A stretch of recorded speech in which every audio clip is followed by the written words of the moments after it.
Madame, Monsieur, bonsoir et bienvenue dans cette ronde de journaux parus dans les réseaux sociaux. Ouvrons cette revue de la presse en ligne avec le quotidien La République qui place sur sa vitrine Union Sacrée Jean-Marc Abound, un séparateur.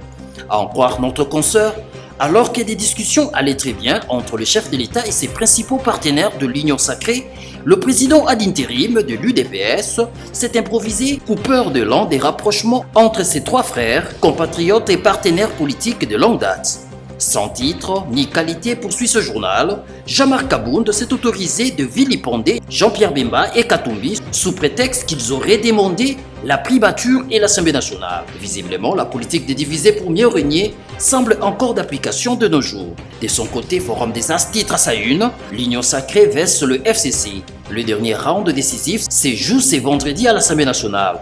À en croire ce quotidien, les 2 points inscrits à l'ordre du jour de la plénière de ce vendredi visent entre autres à déterminer l'appartenance des regroupements politiques, soit à la majorité ou soit encore à l'opposition. Entre-temps, dans ces pages antérieures, Actu 30 informe que les députés FCC ont suspendu leur participation aux plénières de la session extraordinaire à la Chambre basse du Parlement congolais, reprochant au bureau d'âge de violer certains textes légaux, notamment ceux ayant trait à la non-organisation de l'élection du bureau définitif, mission principale pour laquelle le bureau d'âge a été installé.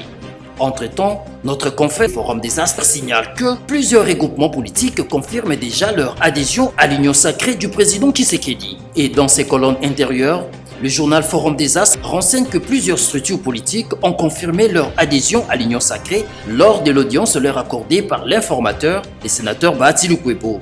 Parmi ces nouveaux adhérents, il y a les regroupements AAA de Pius Mwabilou, actuel ministre de l'Urbanisme et Habitat. Parlons toujours des adhésions, le média en ligne Actu 30 signale aussi que le parti lomombiste unifié Palou et Alliés adhère à l'Union Sacrée. Selon Actu 30, Godefroid Mayoubou et Willy Makiashi ont tous signé 2 déclarations annonçant l'appartenance désormais de ce parti à l'Union Sacrée dans les cadres de consultation que mène actuellement le formateur Bahati Lukwebo au Fleuve Congo Hotel en vue d'identifier une nouvelle majorité parlementaire. Dans un autre registre, le quotidien Le Phare nous parle de la justice en plaçant à sa une le procès de Ngoyi Mulunda, pièce contre pièce. À en croire ce quotidien, on a enregistré un acte d'appel du procès contre ces pasteurs sans qu'il y ait une quelconque option levée par le tribunal, ce qui a suscité la suspension de l'audience, afin que les 2 parties puissent apporter des pièces à conviction dans ces dossiers. Reparlons de l'Union Sacrée avec José Kike qui nous présente une caricature dans laquelle le roi Béton est en train de partager le gâteau de l'Union Sacrée à ses 3 partenaires. Le premier, le vieux informateur, a déjà été servi du gâteau de sa taille, alors que les 2 autres boudent encore parce que non satisfaits du partage. Les Igwe qui tournent le dos au roi Béton murmurent dans le cœur « Il a boycotté Genève, il a roulé Kamere et Kabila, il veut maintenant nous rouler ». Pendant ces temps, l'homme qui a contré le 3e penalty reste sceptique et déçu.